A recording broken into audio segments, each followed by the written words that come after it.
ఒక ఇంట్లో 3 బుజ్జి పంది పిల్లలు తల్లి పందితో కలిసి ఉండేవి. కానీ వారికి తినటానికి తగినంత ఆహారం లేకపోవటం వల్ల వారు పెద్దవారయ్యాక తల్లి పంది వారిని తమ సొంత జీవితం నిర్మించుకోవాలని ప్రపంచంలోకి పంపింది. మీరు జాగ్రత్తగా ఉండండి, ఎందుకంటే ఇక్కడ దగ్గరలో ఒక దొంగ తోడేలు ఉంది అని అంది. 3 చిన్న పందులు తమ ఇల్లు కట్టుకోవటానికి బయలుదేరారు. మొదటి చిన్న పంది నిర్లక్ష్యం మరియు ఆడుకోవటం ఇష్టపడేది.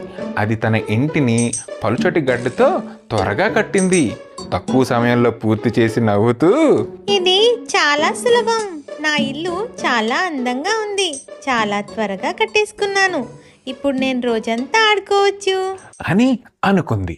రెండో చిన్న పంది కొంత సమర్థంగా ఉండేది, కానీ ఇంకా విశ్రాంతి తీసుకోవాలని ఆశించింది. అది తన ఇంటిని కఠినమైన కర్రలతో కట్టింది. ఆ గడ్డి ఇల్లుతో పోలిస్తే నా ఇల్లు బలంగా ఉంటుంది అని దాని ఇంటిని చూసి మురిసిపోయింది.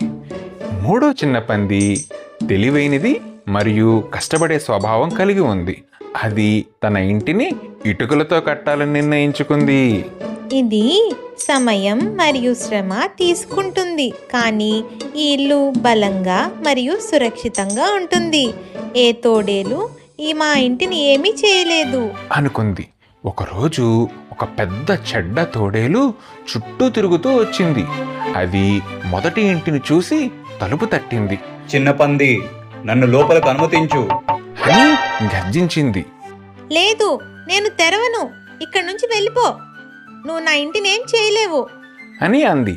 తోడేలు లోతుగా ఊపిరి పీల్చుకొని ఒకే ఊపిరితో గడ్డి ఇల్లు కూల్చేసింది. భయపడిన చిన్న పంది తన సోదరుడి కర్రల ఇంటికి పరుగుదీసింది. తోడేలు అనుసరించి రెండో ఇంటికి కూడా వచ్చింది. చిన్న పందులు, నేను ఈ ఇల్లు కూడా ఊదేస్తాను, పాడు చేసేస్తాను. తోడేలు తన మొత్తం శక్తితో ఊదింది. కర్రల ఇల్లు కూలిపోయింది. ఆ 2 పందులు వీలైనంత వేగంగా తమ సోదరుడి ఇటుకల ఇంటికి పరిగెత్తాయి. తోడేలు ఈసారి 3వ ఇంటికి చేరుకుంది. చిన్న పందులు, నన్ను లోపలికి అనుమతించండి. నువ్వు మమ్మల్ని ఏం చేయలేవు, వెళ్ళిపో అని అంది.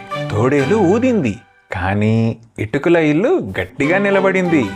అది మళ్ళీ మళ్ళీ ప్రయత్నించింది, కానీ దృఢమైన ఇటుక గోడలు కూలలేదు. అలసిపోయి చిరాకు పడి తోడేలు వెళ్ళిపోయింది. 3 పందులు సంబరంగా తమ తెలివైన సోదరుణ్ణి గట్టిగా హత్తుకొని సంతోషంగా అదే ఇంట్లో జీవించారు.